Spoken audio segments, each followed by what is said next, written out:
फरवरी month में ऐसे बहुत सारे काम होते हैं जो कि हमें अपने गार्डन में कर लेने चाहिए। अगर आप एक सुंदर सा खूबसूरत सा गार्डन बनाना चाहते हैं तो हर एक काम जो होते हैं गार्डन को लेके वो सही समय पे होने पे हमारा गार्डन सही समय पे अच्छी फ्लावरिंग करता है, फ्रूटिंग करता है। सही समय पे हम अपने गार्डन को अगर संभाल लेते हैं तो हमारा गार्डन बहुत ज़्यादा खूबसूरत बन जाता है।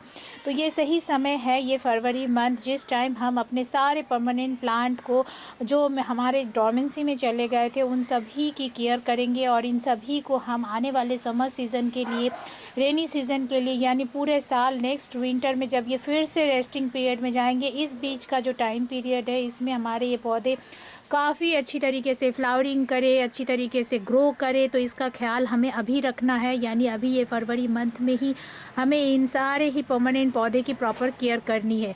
जहाँ हम इन केयर करने में अगर थोड़े से भी लेट हो गए या फिर हमने डिले कर दिया या इग्नोर कर दिया तो हमारे पौधे ना ही तो पूरी गर्मी बरसात हमें अच्छी फ्लावरिंग देंगे, बल्कि पौधे भी की ग्रोथ भी बहुत अच्छी नहीं रहती है। और जब हम टेरेस गार्डनिंग करते हैं तो इस चीज़ का स्पेशली हमें ध्यान रखना पड़ता है। तो चलिए आज की वीडियो में मैं आपके साथ शेयर करने वाली हूँ कि हमें फरवरी मंथ में अपने परमानेंट प्लांट के साथ कौन कौन सी बातों का ध्यान रखते हुए केयर करना चाहिए, जिससे कि हम पूरे साल अच्छी फ्लावरिंग और अच्छी ग्रोथ पौधे की ले सकते हैं। तो फ्रेंड्स, इनमें से सबसे पहला जो काम है वो है फ्रेंड्स सूखे हुए फूल, सूखी हुई पत्तियाँ, सूखी हुई टहनियाँ, इन सभी को हटाना। जैसे कि आप ये देख सकते हैं, अब तो ये क्रिसेंथेमम के सारे ही पौधे हम हटाएंगे, एक पौधा सेव करेंगे, बाकी सब हटाएंगे। और पत्तियाँ भी आप देखेंगे कि ज़्यादातर सूख सूख के गिर रही होंगी, विंटर की वजह से जो पत्तियाँ पीली पड़ जाती है उन्हें हमें हटाना है। आप देख सकते हैं इस बार हमारे यहाँ पे बहुत ठंड पड़ी, जिसकी वजह से पौधा देख सकते हैं तो लगभग ये सारे पत्तियां झड़ जाएंगी और फिर से ग्रोथ स्टार्ट होगी। तो जो टहनियाँ भी सूख गई है, लंबी लंबी हो गई है, जिसमें कि अब पत्तियां नहीं है, तो उन्हें भी अनइवन फैलने से पहले हमें कट करके हटाना। जैसे कि आप ये देख सकते हैं कुछ बोगनविला की मैंने काट के हटा दी है, अभी कुछ बाकी है। तो इसी तरीके से लंबी लंबी टहनियाँ हो जाती है तो इन्हें हमें कट करके हटाना है, जिससे कि पौधे की ग्रोथ सही हो। तो सबसे पहले कटिंग, प्रूनिंग और क्लीनिंग भी हमें करनी है। पौधे में विंटर की वजह से बहुत सारी पत्तियां आप देख सकते हैं कुछ इस तरीके से सूख रही थी, तो धीरे धीरे करके हमें ये सारी क्लीनिंग भी करनी है।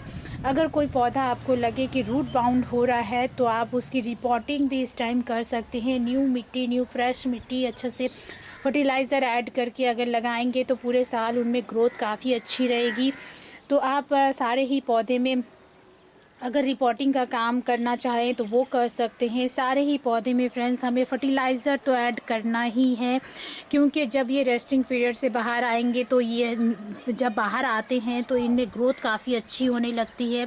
देखिए कैसे ग्रोथ अच्छी होने लगी है, कलियां आने लगी है। अब अगर हम इन्हें न्यूट्रिशन नहीं देंगे तो ये पौधा अब अच्छी ग्रोथ आगे जाके नहीं कर पाएगा। तो न्यूट्रिशन के लिए हमें इनमें अच्छी फर्टिलाइज़र देनी है और अच्छे से केयर करनी है। अब जैसे विंटर में पानी की रिक्वायरमेंट भी पौधों को बहुत कम हो गई थी, तो अब सूखी हवाएं चलने लगी है, तो इस बात का भी ध्यान रखना है कि हमें मिट्टी चेक कर करके हमेशा ही पानी देते रहना है। ओवर वाटरिंग नहीं करनी है, लेकिन पानी की भी कमी पौधे में नहीं होनी चाहिए, इस बात का भी ध्यान रखना है। तो ये भी एक काम है जो कि अभी हमें कर लेना है। और सबसे इम्पॉर्टेंट फ्रेंड्स, जैसे ही धूप निकलने लगती है और पौधे की ग्रोथ होने लगती है तो पेस्ट का अटैक सबसे पहले होता है। आप देखिए यहाँ पे मिलीबग का अटैक हो चुका है, तो ये पेस्ट अटैक बहुत ज़्यादा होने लगता है। तो पेस्टिसाइड हमेशा तैयार रखिए, जैसे ही आपको दिखे उस जगह पे स्प्रे करिए, उसे क्लीन करिए, अदरवाइज़ पौधे की ग्रोथ उससे भी थम जाती है। तो ये सबसे इम्पॉर्टेंट काम है पौधे की क्लीनिंग करना। और साथ ही साथ फ्रेंड्स, अभी हम इस टाइम गर्मियों के जितने भी पौधे हैं उनकी केयर करने के साथ साथ नए नए पौधे हम अपने गार्डन में गर्मियों के मौसम के ऐड कर सकते हैं। काफ़ी सारे पौधे मैंने आपके साथ शेयर भी किए हैं जो कि आप लगा सकते हैं अपने गार्डन में। जैसे कि आप यहाँ पे देख सकते हैं ये सनफ्लावर का पौधा अभी फूल खिलने को है, और इस तरीके से काफ़ी जो समर सीज़न के प्लांट हैं उन्हें हम ऐड कर सकते हैं।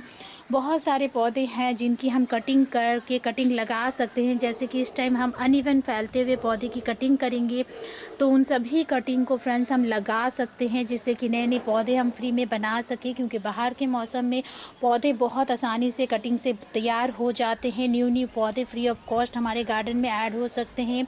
और गार्डन को खूबसूरत बनाने के लिए सबसे इम्पॉर्टेंट और सबसे जो मेन काम होता है वो है गार्डन की क्लीनिंग। इस टाइम बहुत पत्तियां झड़ रही होगी तो गार्डन हर वक्त लगेगा गंदा हो रहा है, चारों तरफ सूखी पत्तियां झड़ रही हैं। तो इन सूखी पत्तियों को आपको क्लीन करना है, लेकिन इन पत्तियों को फेंके ना फ्रेंड्स। जैसे ये सूखी हुई पत्तियों से आप बहुत अच्छा कंपोस्ट बना सकते हैं। नए गमले बना रहे हैं तो गमलों के नीचे मिट्टी में इसे रख डाल के फिर मिट्टी डाल के पौधा लगा सकते हैं। बहुत ही अच्छा फ्री ऑफ कॉस्ट कंपोस्ट बन सकता है। तो ये सारे काम जो है ये फरवरी मंथ में हमें कर लेने हैं और मस्ट है, जो कि करना ही है, तभी हम पूरे साल परमानेंट प्लांट से अच्छी ग्रोथ और अच्छे फूल ले सकते हैं। तो इस तरीके से फ्रेंड्स विंटर प्लांट के साथ साथ हमें परमानेंट प्लांट की भी केयर इस टाइम करनी है। विंटर प्लांट अभी फुल ब्लूमिंग पे है और विंटर प्लांट से हमारा गार्डन अच्छा खासा लुक क्रिएट कर रखा है, बहुत खूबसूरत दिख रहा है हमारा गार्डन। लेकिन इस टाइम अगर हम परमानेंट प्लांट की केयर करें तो यही परमानेंट प्लांट समर सीज़न में हमारे गार्डन में इसी तरह से खूबसूरती बनाए रखेगा।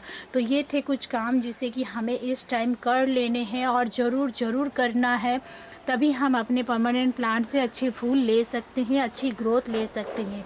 तो ये था फ्रेंड्स एक छोटी सी जानकारी जो कि अभी हमें फरवरी मंथ में कर लेना चाहिए और करना ही है।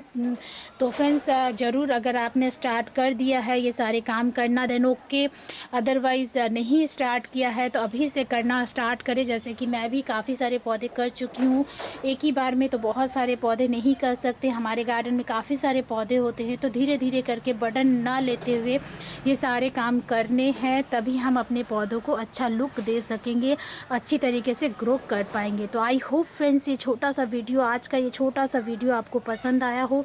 पसंद आए तो प्लीज़ फ्रेंड एक लाइक ज़रूर करिए। और अगर आप मेरे चैनल पे नए हैं और अभी तक मेरे चैनल को सब्सक्राइब नहीं किए फ्रेंड्स देन प्लीज़ इसे सब्सक्राइब भी करें, साथ में बेल बटन भी दबाएं, जिससे कि आगे मैं जब भी इस तरीके के वीडियोस आपके साथ शेयर करूँ उसका नोटिफिकेशन आपके पास सबसे पहले पहुँचे। तो फ्रेंड्स मिलते हैं अगले किसी वीडियो में नई किसी इंटरेस्टिंग सी जानकारी के साथ। Okay then bye.